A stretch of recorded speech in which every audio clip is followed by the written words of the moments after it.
मराठी मनोरंजन विश्वातून एक दुःखद बातमी समोर आली आहे. झी मराठीवरील पारू या मालिकेतील आदित्य म्हणजेच अभिनेता प्रसाद जवादे याच्या आईचे निधन झाले आहे. प्रज्ञा जवादे असं त्याच्या आईचं नाव असून वयाच्या 65व्या वर्षी त्यांनी अखेरचा श्वास घेतला. गेली काही वर्ष त्या कर्करोगाशी झुंज देत होत्या, पण रविवारी 28 डिसेंबर रोजी त्यांची प्राणज्योत मालवली. प्रसादची पत्नी अभिनेत्री अमृता देशमुखने इंस्टाग्रामवर एक पोस्ट शेअर केली आहे. यामध्ये तिनं लिहिलंय की कळवण्यास अत्यंत दुःख होत आहे. प्रसादची आई प्रज्ञा जवादे यांचं 28 डिसेंबर 2025 रोजी वयाच्या 65व्या वर्षी निधन झालं. कर्करोगासारख्या गंभीर आजाराशी त्यांनी अपार धैर्य आणि सकारात्मकतेने लढा दिला. त्या प्रेमळ, शांत आणि कुटुंबाला एकत्र ठेवणाऱ्या व्यक्तिमत्वाच्या होत्या. त्यांची आठवण सदैव आमच्या हृदयात राहील, अशी पोस्ट शेअर करत अमृताने आपलं दुःख व्यक्त केलंय. मध्यंतरी झी मराठी पुरस्कार सोहळ्यात देखील प्रसादच्या आई आल्या होत्या. त्यावेळी प्रसादने पारू मालिकेच्या शूटिंग दरम्यान आईला कर्करोगाचं निदान झाल्याचं कळलं.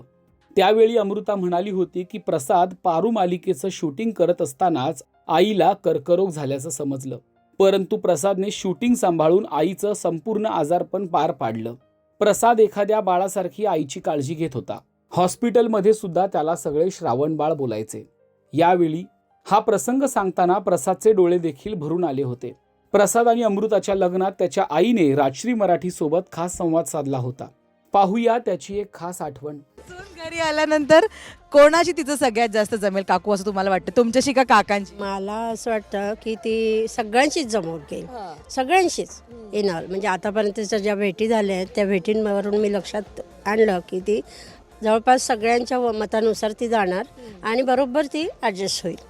प्रसादला काय वाटतंय पण कोणाची तिचं तुझ्या व्यतिरिक्त एकदम छान जमेल? म्हणजे असं असं एक टीम होते घरामध्ये. माझी जी मधली बहीण आहे, माझ्यापेक्षा 1 वर्षांनी जी मोठी आहे प्रिया, तिच्यासोबत तिचं छान बॉन्डिंग होईल असं मला वाटतं.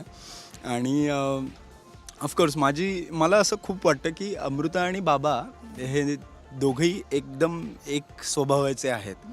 सो मला असं वाटतं की त्या दोघांचं बॉन्डिंग जास्त चांगलं होईल. पण आता काय, कामाच्या निमित्ताने कसे दोघं जास्तीत जास्त भेटतात ते बघूया. आता लेकाचं तर लग्न होत आहे आणि घरी नवीन सून येते. तुमच्या लग्नाला बरीच वर्ष झाली. आज मी तुम्हाला सांगितलं की लेकाला काहीतरी टिप्स द्या, तर काय टिप्स द्याल? काय टिप्स द्याल? टिप्स एवढंच की खरंच कुठलाही निर्णय विचारपूर्वक घ्यायचे, पहिली टीप. दुसरी टीप अशी की आता एक थोडी मोठी जबाबदारी पडली आहे संसाराची.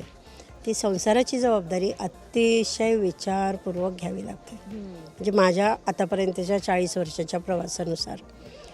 आणि तिसरी ट्रिप म्हणजे सूनबाई खरोखर छान मिळाली आहे. मी तिला सून म्हणणारच नाही कधी. तिसरी माझी मुलगीच आहे ती. आणि खरोखर छान, म्हणजे तिच्या एकंदरीत वागण्यावरून, तिच्या म्हणजे व्यावहारिक ज्ञान किंवा वैचारिक पातळी माझी मिळती जुळती आहे जवळपास. आणि तिची आवड निवड खूप छान आहे. तर ह्या तिन्ही टिप्स त्यांनी फॉलो केल्या पाहिजे. प्रसाद जवादेच्या आई प्रज्ञा जवादे यांना राजश्री मराठीकडून भावपूर्ण श्रद्धांजली.